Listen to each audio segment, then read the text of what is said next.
This is Deborah Atkinson, and you're listening to Flipping 50, where I address your top questions and things you struggle with most so you can have more energy and less decision fatigue about what to eat, how to move, and you can change your thoughts to flip 50 with the life and the energy you love in this second half. If you are looking for inspiration, you're in the right place. You may know I frequently share inspiring stories from people I meet on my travels or Flipping 50 community members, women who are truly flipping 50. And today is one of those moments. There are so many things that you are going to love about Helen Fritsch. Helen is a 61-year-old lifelong competitive athlete, flight attendant, published fitness model, IFBB, and we'll let you know what that is in a moment, Bodybuilding Pro, writer, and wait for it, certified wine specialist who believes that age is irrelevant to pursue goals, dreams, and desires. She is here to rebrand and redefine over the hill and help women embrace, be proud, and excited about being middle-aged. Helen's here to show that the aging process can be rewarding, exciting, and fun. Helen, thanks so much for being here. Thank you so much for having me. It's a huge pleasure and an honor. Well, and I think we had them at Certified Wine Specialist, but let's define for our listeners. So IFBB, Bodybuilding Pro, and, putting that in the same sentence with 61-year-old, not necessarily what everybody is doing right now. So let's tell everybody, what is IFBB? That's a federation, and it's the International Federation of Bodybuilding. Fantastic. Okay. So by declaring Bodybuilding Pro, that's something that means something to me. So let's also tell them what that means. Well, if you get into bodybuilding, you start off as an amateur and you compete in regional and local amateur shows. And about 4 or 5 times a year, the NPC, the National Physique Committee, has huge national shows. And if you win a national show, then you turn pro. And once you turn pro, then you can start competing for money and you can start vying for a spot, going to the Olympia and some of these really huge elite, bodybuilding contests. Love it. And so I just wanted listeners to understand that's a big deal. You've climbed the ladder, so to speak. So she's there. She has arrived. Now, what they don't know, all right, you're 61 now. We've seen this snapshot. And you started competing at the age of 56. What makes someone begin competing at 56? Well, like you said earlier, a lifelong competitive athlete. I was a big star in high school in track and field, and I lettered in 4 sports, and then I ran track at the University of Kentucky. So I came from an athletic background. My parents were also very athletic, so I have been in that realm forever. I was a personal trainer back in the 1990s, and then when I was in my 50s, every milestone birthday never fazed me. I was excited. I never had any type of poor, pitiful me pity parties. And when I finally turned 56, I started looking, straight ahead and saw that 60 was just around the corner. And I just really wanted to test my limits. And I thought, I really want to get into the best shape ever. And I want to bring on 60 blazing. And I just started asking around, and some friends of mine were like, well, have you ever considered bodybuilding? And honestly, no, I had not. And a lot of them were telling me, if you see all these people on magazine covers, all these fitness models, a lot of them are competitors, a lot of them are pros. And, you look at these gals and these guys, and they have just amazing physiques. And you always kind of wonder what they have to do. And I did too. I usually ate pretty decent, but, I worked out so I could, drink wine and follow my passion and and indulge every now and then. So once I got into the interest part of bodybuilding, I started inquiring about it. And at the time I was working at a wine and chocolate shop. I had I had just I had just come back. You are endearing yourself to my audience. Just Yes. one thing after the other. And I had just come back from a little stint. I took a leave of absence from work and I moved out to Oregon and worked at a vineyard out there as a wine intern for a couple of years. And so just coming back from that. And then I started hearing about the diet, about what bodybuilders need to do. And it was, obviously no wine and no sugar and no bread and no pasta and, none of your really favorite foods. And I was like, I'm working at a wine shop. I'm working at a chocolate shop. I have to drink wine every day. So anyway, I shelved that idea for a little bit. But the universe intervened. And, I really, truly believe that. About 6 months later, I was training with a friend who happened to be a bodybuilding competitor. And I showed up for a session and she was working with a client and they were running late. And this client happened to be a competitor getting ready for a show. And I was watching them practice their posing. And then the gal comes over and asks me if I'm a competitor. And I say no. And she says, well, you should be. And my trainer was agreed with her. And my girlfriend was like, Helen, there's a show in a month. And of course, now I laugh because it takes 14 to 16 weeks to prep for a show. But I just thought, okay, I'm going to do it. And I just did everything cold turkey. I stopped drinking wine and the sugar and, all that, the bread and the pasta and all that stuff. And I, thought I got ready as I could. I really felt like I was a rat in a maze, not really knowing what I was doing. But I entered this 35 plus bikini contest and competed against these gals, 20 years younger than me. And I ended up coming in third. So I liked it. And I decided that I was going to do another show. And 2 or 3 months later, I did a big national show and I came in third in that.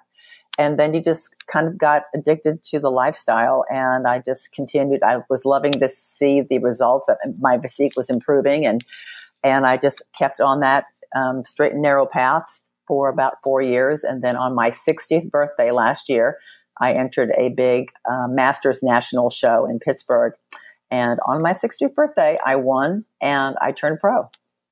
So exciting. Okay, I want you to backpedal just a little bit. So you said, I loved it. So talk to me about that. So what was it that you loved? I mean, did you not feel that it was strict, giving up the bread and the pasta and the sugar and the wine? What was it that you loved? The success you had, the change in your body? Tell me a little bit more about what hooked you. Well, and that's exactly what it was. It was, first of all, just it was a whole new world for me. And it was a really strict diet. And at first it was difficult considering I have about 200 bottles of wine here at the house.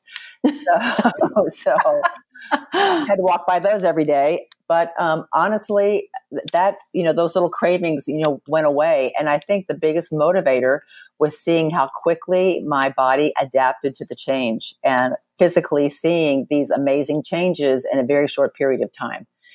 And I thought I was in good shape, but then I got in better shape and I got stronger and I got more muscular and my body started performing more efficiently. And I just loved seeing the results. And the diet was, yes, it was strict, but, we were able to have a cheat meal, once in a while to kind of not only relieve our body, but relieve our mind. And I just really enjoyed the lifestyle. The people that I met were fantastic. And I just learned a ton about, fitness and health in general. And that has really, motivated me to up to today to continue this lifestyle. Fantastic. All right. So let's do a little timeline here. So that's at 56. You get started with bodybuilding. And then you mentioned at 60, on your birthday, you get your pro card, but something else happened in there. So you were diagnosed with chronic lymphocytic leukemia 4 years ago. I was. So talk a little bit about, first of all, what does that mean for listeners? Probably need to define it specifically. And how has the disease affected not just your bodybuilding, but actually your life and what's happening every day for you now? Well, I went in for an annual physical about 4 years ago and my blood work came back bad. And of course, I thought that it was a mistake from the lab. So I had to go back in for another test, and that came back bad again. And then they sent me to a hematologist who just happened to be an oncologist. And they told me that I had, the short form is CLL. So there's two different types of leukemia, and leukemia is a cancer of the blood and bone. And it's when your white cells multiply at a very, very high rate. So they pretty much kind of take over. And there's acute and chronic. And the acute is terminal. And then the chronic, which I have, is a very, very slow growing cancer. So I actually went in for this. When I found out that I could possibly have this, I actually had a show in about a week's time in Seattle. I went in to see my oncologist, and he said, well, I've got the results. And I told him, I said, I don't really want to know the results today because it's just going to affect my show for next weekend. So I'll come back. So, I'm glad I did that because I did very well at the show. And then I come back the following week, and I was told that I did have CLL. The good thing is that it is a very, very slow growing cancer. And if it wasn't for me going for my annual physical, to this day, I would still never know that I'm sick. I feel great. I don't have any side effects. There are different stages, just like any other cancer. And I'm in a lower stage right now. The disease is progressing, but it's progressing at a very, very slow rate. And as soon as I got diagnosed, I immediately became very proactive and started doing acupuncture. And I found a homeopathic doctor, which has helped me tremendously. And not only has she helped me keep my white cell count, down, but she's also helped me identify food sensitivities and allergies and other things that I had going on during this same time. So I feel very, very fortunate. And that's one of the reasons why I want to stay with this lifestyle, because just eating clean and being strict with my exercise and my sleep and just trying to live as healthy a life as possible is going to, I think, prolong my good results. Fantastic. That's amazing. Such a great testimony to, the resilience of the body and what you have the ability to do. Because I think looking at, we've got two extremes here. I mean, if anybody in the room mentions cancer, you don't want to be the one they're talking about. And yet on the other side, you've been at the elite and prime epitome. And for you, we are audio only. Listeners know that, but in the show notes, I will put a picture that Helen has shared with me. And when you see the possibility, you'll be tempted to want to call her up and say, how do I do that? For sure. And yet, you look at that thriving body, and I would say that about you if you were 35, let alone at 61, changing the game and the way people age. But you don't look at that picture and say cancer. It's amazing what you've done. Well, that's true. And I've never been the victim martyr type of person. I don't really talk about it. It's not a secret. If people want to talk about it, I'll talk and I'll answer questions, but it's not something that I normally bring up. And I normally have it stored in the back of my head, and I just kind of look at it as an extra layer that just helps define who I am. I don't, make a big deal out of it. I know it is a big deal. I'm very, very, with it being a blood disease, I am really focused on my liver because my liver detoxifies the blood. So that's why I started going to a homeopath, and I'm really into, eating clean and eating healthy and, taking some really, good supplements and trying to live the healthiest lifestyle that I can to help me along with this. So clearly you're a great example of, flipping no matter what, from the age of 56. Certainly you've got the background that maybe not every listener out there has, as having been a collegiate athlete, having that kind of ingrained in you and your DNA, potentially given your family.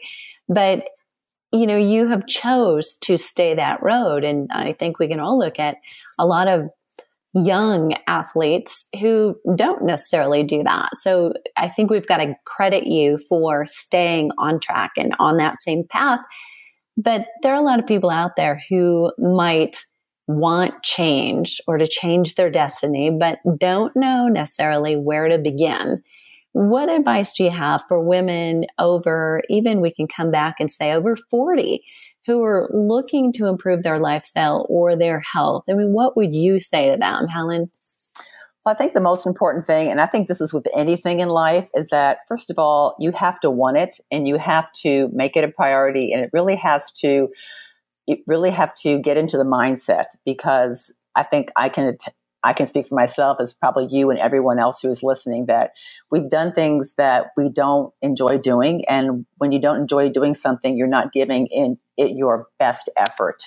So I think first and foremost, you just have to want to make a change. And sometimes it's easier to, step over that boundary. And other times it's not. There's been times when I know that I need to train and I'll drive up to the gym and look at it and then I'll just drive away. So I totally get, that whole scenario. So I just think, first and foremost, that you have to want it. And then I really think that you have to be very proactive when you're just starting out and reaching out for help, because it's just like anything else that you learn for the first time. When I first started doing this, I didn't know what I was doing. And I relied on my trainer to help me. And then I hired a nutrition, sports, gal to help me with my diet. And then I actually reached out into the community and tried to find like-minded people who were also competing, because to this day, I'm still learning from friends about, the different diets, different exercises. And I think once you develop that sense of community and then you feel like you belong somewhere, it's the struggle is a lot less versus trying to do it on your own. Bodybuilding is a very, very lonely sport. It's you against you. And so your mindset's really, really important. So I just think that if you can develop some type of, community or join some type of tribe and have a great mindset and ask for help, I'm willing to help. I always want to talk about, if people come up to me and ask me for advice on their diets or exercises, I'm willing to share, because I've been where they've been. And I really think that's probably the most important thing. Very cool. Love it. Okay. We've touched on this a little bit, but leukemia most likely rearranges somebody's life a little bit. How has it changed your priorities today? Well, first and foremost, my health is my number one priority. And so that's why I am motivated to continue this lifestyle. My oncologist made a comment that, with this being the type of cancer, if I had to have a cancer, that this would probably be a good one to have, which we kind of laugh about. But he did say that, well, if you have to have a cancer, this is probably a good one to have, because it's so slow growing and it is curable. So if and when I get to a certain point where I start getting some side effects and I start noticing some changes, then I can start chemo. And the chemo today that he has expressed to me that he wanted to use on me is a lot less invasive. So that's a good thing. It is curable. But number two for me, I really am just so focused on trying to do things that make me happy, because if I'm happy, then everybody around me is going to be happy. If I go to work with a good attitude, if I, go to the gym with a good attitude, if I'm with my family and I have a good attitude, then I can't help but, portray that to others. So I think that's important too. And then I think another priority for me is helping others and helping to give back because of what I've been through. And if I can be of any assistance to anyone going through the same thing or helping out somebody new who's in the competitive world, I'm all about that. Love that. Love that. Giving back all the time. So awesome. Okay. So what have you got to give our listeners who they're struggling, let's say, to take their intentions and their goals and actually move forward? What's a best tip you might share with them? Well, I've always had the mindset that life is a classroom and that we're in that classroom every day. And we are learning from others every day. I've been a flight attendant for 32 years, and I still learn things at work that little tips and tricks and stuff like that. Or I might get into my car and I see a button. I'm like, oh, that's what that does.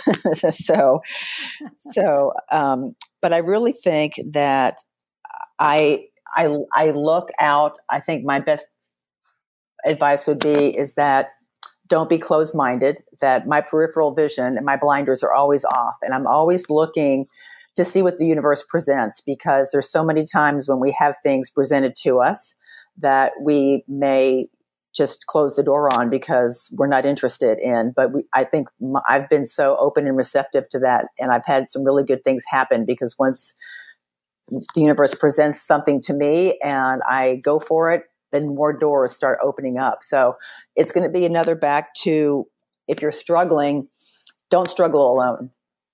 Reach out to your friends, reach out to professionals. And if you don't know who to contact, you can go on the internet and you can do a local search if you're interested in getting into fitness or you're interested in bodybuilding. We all start off somewhere. And I love it when I see, gals in the gym or guys, and it's their first time.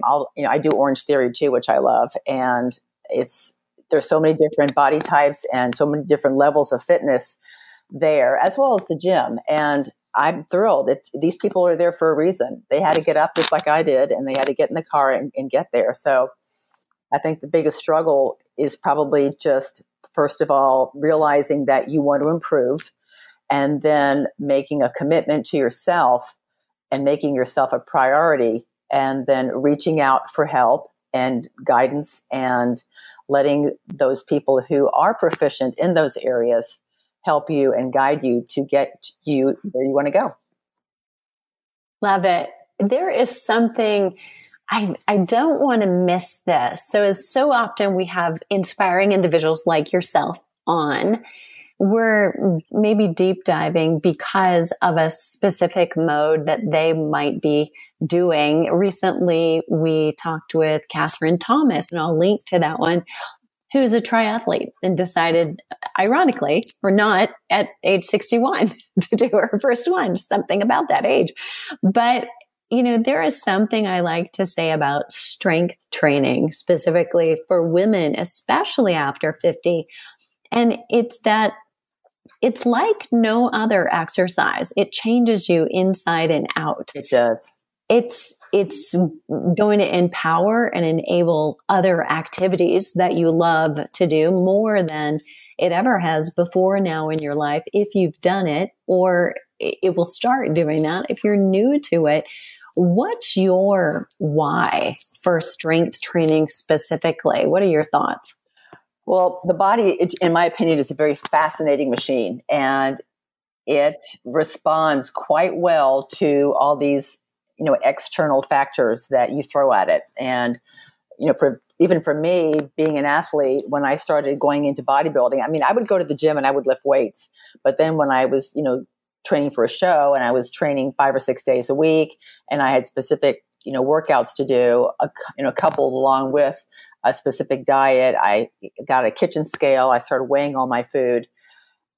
I was just so amazed and so excited at the changes. I would get up and literally gasp after a couple of weeks and go, oh my gosh, I'm starting to see ab lines. And it's just absolutely amazing to me how well the body responds. So I just truly believe, once again, that you have to have a great mindset and be patient. You can't, I think one of the biggest reasons why a lot of people, women, especially, masters, might fail is because they're looking at the big picture, that they want to lose 20 or 30 pounds, but they'll jump in like, January 1st, and everybody's at the gym and the gym's crowded, and we all laugh going, okay, by February 1st, they'll all be gone.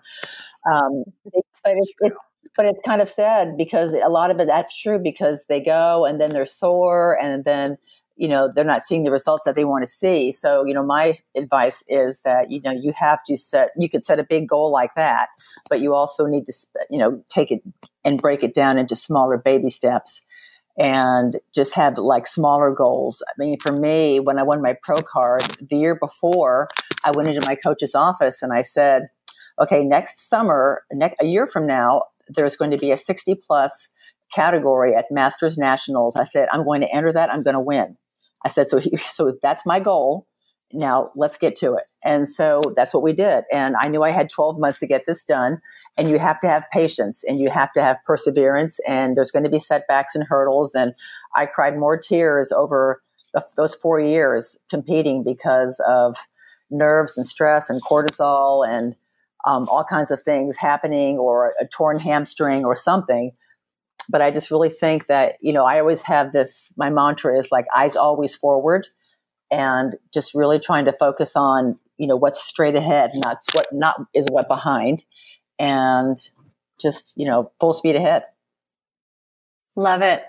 All right. Now, it's usually at this point in the podcast that I ask my interviewee a specific question. So it's their chance to add one more piece. But in your case, I have one more question for you that I'm sure my listeners are dying to know. What wine do you love most? Well, I am a really full-bodied red gal. So I know it's kind of a cliche, but I love those California cabs, and I love those French Syrahs from the Rhone Valley, and anything that is just really, really luscious and rich.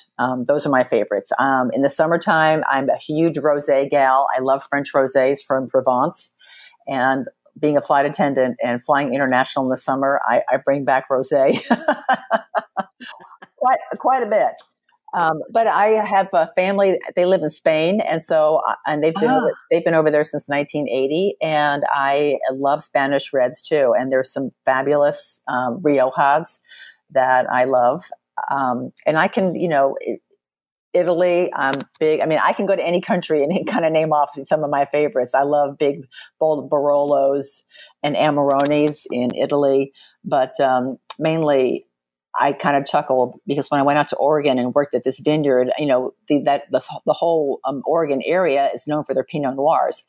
And that wine is normally very light-bodied in style. And I was amazed that when I went out there and actually learned that there are so many different styles of Pinot, there was a lot.